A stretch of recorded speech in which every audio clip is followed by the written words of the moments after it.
स्वागत है आप सबों का हमारे YouTube channel Bihar education hub पे। जैसा कि आपको पता है कि ये जो चैनल क्रिएट किया गया है ये है आपका क्लास 12th के लिए, और यहाँ पे तैयारी कराई जाएगी 2024 के जो आप लोग एग्ज़ाम में बैठने वाले हैं इसके लिए। तो यहाँ जो पैटर्न है आपका NCERT पैटर्न पे पढ़ाया जाएगा, और आज का विषय है हिस्ट्री। और हिस्ट्री में चैप्टर 1 है, और चैप्टर 1 का ये आपका पार्ट 3 है। जो भी स्टूडेंट पार्ट 1 और पार्ट 2 नहीं देखे हैं तो आप जो है कि प्लेलिस्ट का प्रयोग कर सकते हैं। वहाँ पे 2024 के लिए अलग से प्लेलिस्ट बना दिया गया है, आप वहाँ से इसे कवर कर सकते हैं। तो चलिए आज का सेशन हम लोग स्टार्ट करते हैं और हड़प्पा सभ्यता से संबंधित कुछ बातें हम लोग जानते हैं। क्योंकि देखिए ऑब्जेक्टिव पढ़ने के पहले हम लोग सब्जेक्टिव को कवर करेंगे, थ्योरी को काफ़ी डिटेल में पढ़ेंगे। डिटेल में पढ़ने के बाद आपको समझ में आ जाएगी। तो चलिए आज का सेशन हम लोग स्टार्ट करते हैं। देखिए ये एक नोट्स के रूप में भी है, आप PDF भी इसका तैयार कर सकते हैं, या फिर जिस भी स्टूडेंट को वीकली टेस्ट में शामिल होना है तो वो आप कॉल कर सकते हैं। आप जो है ब्लिंक कर रहा है उस नंबर पे कॉल कर सकते हैं। तो चलिए आज का सेशन स्टार्ट करते हैं। और पुरातत्व के बारे में मैं आपको सबसे पहले बताना चाहता हूँ कि पुरातत्व है क्या। तो देखिए पुरातत्व जो होता है कि मतलब पूरा का मतलब ही होता है पुराना, और तत्व का मतलब वस्तु, ऐसा वस्तु जो कि पृथ्वी के काफ़ी अंदर में क्या हुआ है, छिपा हुआ है। और उस वस्तु को हम लोग किसके माध्यम से, तो खुदाई के माध्यम से उसको निकालते हैं, और युगीन लोगों की जानकारी जो है अब वर्तमान के लोगों को देने का प्रयास करते हैं। तो ये पुरातत्व कहलाता है ये वस्तु। और ये वस्तु जो होता है जो खोजते हैं उसे पुरातत्ववेदता कहते हैं, या फिर पुरातत्वविद कहलाते हैं वो। और वैज्ञानिक तथ्यों पे आधारित होने के कारण आपको इसमें सत्यता काफ़ी अधिक मिलेगी, यानी कि 100% सत्य मिलेगी। क्योंकि अगर जो भी वस्तु पृथ्वी के अंदर से आपको प्राप्त होगी उसी के आधार पे जो है हम लोग क्या करते हैं, उसको कलमबद्ध करते हैं। जैसे उदाहरण के रूप में सिक्का, अभिलेख, खंडहर, स्मारक आप ले सकते हैं। इसी के संदर्भ में हम लोग आगे बढ़ते हैं। पुरातात्विक उत्खनन के विषय में हमको बताना चाहता हूं कि देखिए ये क्या होता है कि सबसे पहले जो पुरातत्वविद होते हैं, इतिहासकार जो कि पुरातत्व को खुदाई करते हैं उसे पुरातत्वविद कहते हैं। तो ये लंबवत उत्खनन करते हैं, मतलब लंबवत उसको खुदाई करते हैं तब जाके वो क्षैतिज जाते हैं। इनका कहना है कि जो भी वस्तु पृथ्वी के जितना नीचे मिलेगा वह उतना ही पुराना होगा। अब इसी के लिए पीट रिवर्स महोदय ने जो है पुरातात्विक के रूप में एक स्थिरीकरण का सिद्धांत इन्होंने दिया था। और ये जो इन्होंने नींव डाली थी स्थिरीकरण का, ये मिस्र में डाली थी। और इसी का हम लोग लगभग प्रयोग करते जाते हैं, क्योंकि स्तर के अनुसार से जो है वस्तुएं पुरानी नजर आती है। ये इस प्रकार के पृथ्वी के अंदर के स्तर बताई गई है। अब इसी को आगे, और अगर किसी भी प्रकार का वस्तु मिल जाता है तो इसके पढ़ने के लिए उसमें क्या लिखा हुआ है, किस प्रकार की लिपियां हैं, इसके लिए एशियाटिक सोसाइटी की स्थापना की गई थी। किसके द्वारा, तो विलियम जोन्स के द्वारा इसकी स्थापना की गई थी 1784 ईस्वी में। कहाँ पे, तो कोलकाता में कराया गया था। तो ताकि कोई भी अगर पुरातत्व वस्तु जाए तो उसे पढ़ा जा सके। अब पुरातत्व विभाग की स्थापना भारत में 1861 ईस्वी में हुई थी। वहीं अगर प्रथम डायरेक्टर जनरल की बात की जाए तो कनिंघम महोदय थे पुरातत्व विभाग के प्रथम डायरेक्टर जनरल। और यहाँ पे सर जॉन मार्शल जो था 1902 ईस्वी में डायरेक्टर जनरल बने थे। अब देखते हैं हड़प्पा सभ्यता की खोज से संबंधित जानकारियां। कुछ रोचक जानकारियां यहाँ बताई गई है।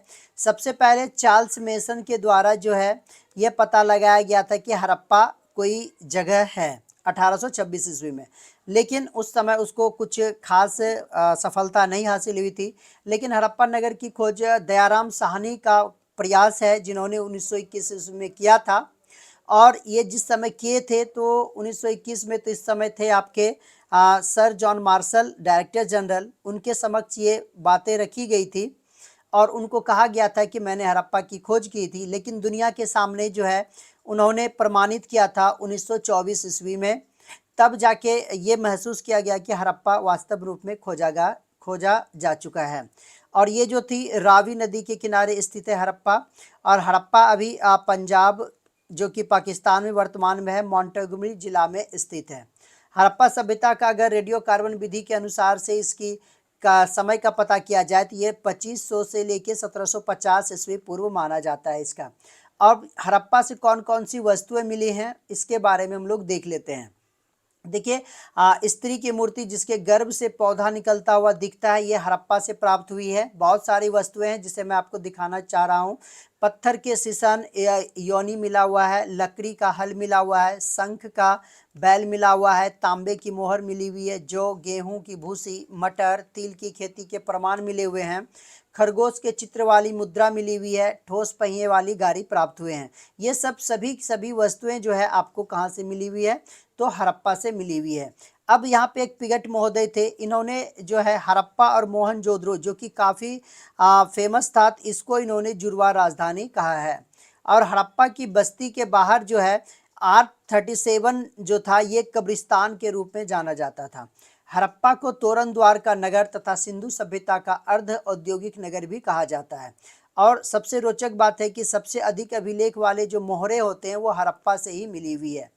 ये था हड़प्पा से संबंधित। हड़प्पा सभ्यता में दूसरा महत्वपूर्ण नगर है मोहनजोदड़ो, और इस मोहनजोदड़ो के बारे में भी हम लोग डिटेल जान लेते हैं। मोहनजोदड़ो की खोज 1922 ईस्वी में राखल दास बनर्जी के द्वारा किया गया था। ये कहाँ पे किया गया था, कहाँ स्थित है, तो ये सिंध पाकिस्तान के लरकाना जिला में स्थित है। और ये किस नदी किनारे स्थित है, तो ये सिंध नदी के किनारे स्थित है मोहनजोदड़ो। नेक्स्ट है देखते हैं इसका क्या है। मोहनजोदड़ो किस भाषा का शब्द है, तो ये सिंधी भाषा का शब्द है जिसका अर्थ होता है मृतकों का टीला होता है। ओके, इसका अन्य नाम से भी जाना जाता है, उस नाम को कहते हैं सिंध का नखलिस्तान के नाम से भी जाना जाता है। इसे सिंध का बाग भी कहा जाता है। मोहनजोदड़ो का सर्व प्रमुख सार्वजनिक स्थल किसको कहा गया, विशाल स्नानागार है, जो कि काफ़ी प्रसिद्धि पाई है। ये विशाल स्नानागार मुख्यतः सार्वजनिक क्रियाकलापों को ध्यान में रखते हुए किया जाता था, और अनुष्ठान वगैरह जो बड़े बड़े होते थे उस स्थिति में विशाल स्नानागार का प्रयोग किया जाता था। अगर बात की जाए यहाँ पे कौन कौन सी वस्तुएं प्राप्त हुई है, तो देख सकते हैं आप लोग कौन कौन सी वस्तुएं प्राप्त हुई है मोहनजोदड़ो से। तो ये पूरा उसका है वर्णन। मोम के सांचे की नर्तकी मिली है, सीप का पैमाना मिला हुआ है, कांस्य की नर्तकी मिली है, सूती कपड़े के अवशेष प्राप्त हुए हैं, हाथी दांत के तराजू मिले हैं, पशुपति की मुद्रा मिली है, गाड़ी की पहिए मिली है, पानी का जहाज प्राप्त हुआ है, और हाथी का कपाल मिला हुआ है। मलेरिया बीमारी का प्राचीनतम साक्ष्य यहाँ से प्राप्त हुआ है। कब्रिस्तान का साक्ष्य यहाँ पे नहीं मिलता है, ये अपवाद है, याद रखिएगा। सबसे अधिक मोहरे मोहनजोदड़ो से प्राप्त हुए हैं। वहाँ पे अभिलेख था हड़प्पा में, यहाँ मोहर है। चलिए नेक्स्ट हम लोग देखते हैं अब चहुंद्रो के बारे में। ये भी आपको हड़प्पा सभ्यता के प्रमुख नगरों में से है। यहाँ पे आपके प्रमुख नगरों की जानकारी दी गई है। तो इसकी खोज जो है 1931 ईस्वी में MG मजूमदार ने किया था। ये कहाँ पे है, तो सिंध में मोंटेगुमरी जिला में स्थित है ये। और ये किस नदी किनारे है, सिंध नदी के किनारे है। देखिए यहाँ पे संदर्भ सभ्यता का ये जो था औद्योगिक नगर था चहुंद्रो। और यहाँ से देखिए मिट्टी की पकी नालियों के भी साक्ष्य प्राप्त हुए हैं चहुंद्रो से। ये सभी जो प्राप्त हुए हैं ये खुदाई के माध्यम से ही प्राप्त हुए हैं, इसलिए सत्यता के काफ़ी हम लोग नज़दीक हैं।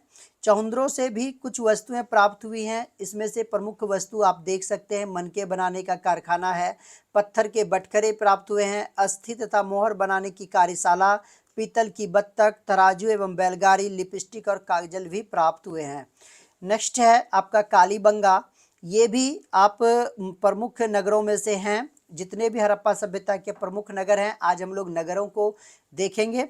इसकी खोज 1952 ईस्वी में अमलानंद घोष ने किया था, लेकिन इसने खोज तो कर लिया, उत्खनन ये नहीं करा पाए थे। उत्खनन 1953 ईस्वी में ब्रजवासी लाल ने किया था।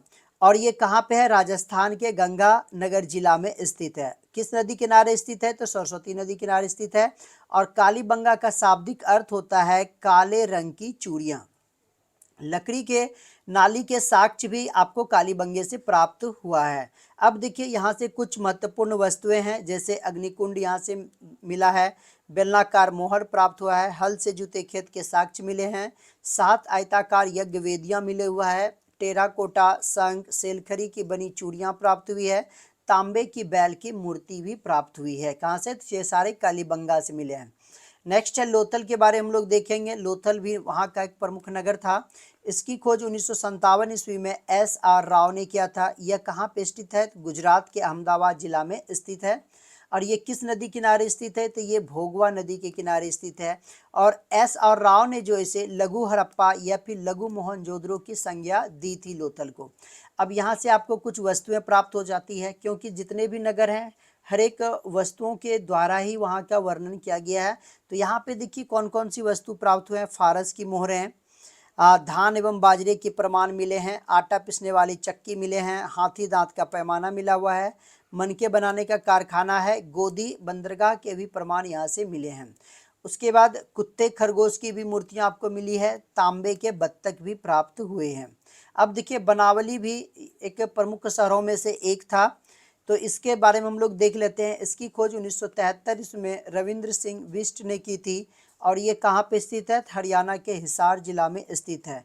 यह किस नदी के तट पर है, रंगोई नदी के तट पर है तथा सरस्वती नदी के ऊपरी भाग में स्थित है बनावली। ये जो है समृद्ध लोगों का शहर भी इसको कहा जाता था। अब देखते हैं इसके कौन कौन से यहाँ से प्राप्त वस्तुएं हुई। तो चक्राकार अंगूठियाँ यहाँ से मिली हुई है, और नाक एवं कान की बालियां प्राप्त हुई है। मछली पकड़ने का कांटा, मिट्टी के बने खिलौने प्राप्त हुए हैं। अब देखते हैं धौलावीरा। चूँकि धौलावीरा भी जो है क्या है, यहाँ का प्रमुख नगर था। तो इसकी खोज 1967-68 में जेपी जोशी ने किया था, लेकिन इसका उत्खनन कराने वाले थे 1990-91 में आरएस बिष्ट ने किया था। यह गुजरात के कहाँ पे, कच्छ जिले के भचाऊ तालुका में ये मौजूद है। किस नदी के किनारे है ये धौलावीरा, तो लूनी नदी के किनारे ये स्थित है। और ये देखिए सबसे प्राचीन और सबसे अधिक व्यवस्थित और सबसे खूबसूरत एवं दूसरा सबसे बड़ा नगर था। कहाँ पे, तो ये भारत में। ओके, अब देखिए और यहाँ से क्या मिला हुआ है, पॉलिशदार श्वेत पाषाण मतलब उजला पत्थर। यहाँ का उजला पत्थर से स्तंभ मतलब पिलर होता है, यहाँ से प्राप्त हुए हैं। संदर्भ लिपि के 10 अक्षर मात्र और मात्र यहीं से प्राप्त हुए हैं, धौलावीरा से, जिसे सूचना पट अभिलेख के नाम से भी जाना जाता है। और बताया जाता है कि सुनामी जैसा जो समुद्री तूफान आता था, तो उसका प्राचीनतम साक्ष्य जो है धौलावीरा में ही मिला है। और नेवले की पत्थर की मूर्ति प्राप्त हुई है यहाँ से, और दूसरा है गिरगिट की प्रतिमा भी यहाँ से प्राप्त हुई है। तो आज का जो है कि क्वेश्चंस आज का चैप्टर यहीं तक था। नेक्स्ट वीडियो में नेक्स्ट पार्ट के लेके आऊँगा। आप अगर न्यू है तो प्लीज़ सब्सक्राइब बटन को ओके कर दें, और अपने दोस्तों में भी जम के शेयर करें। धन्यवाद।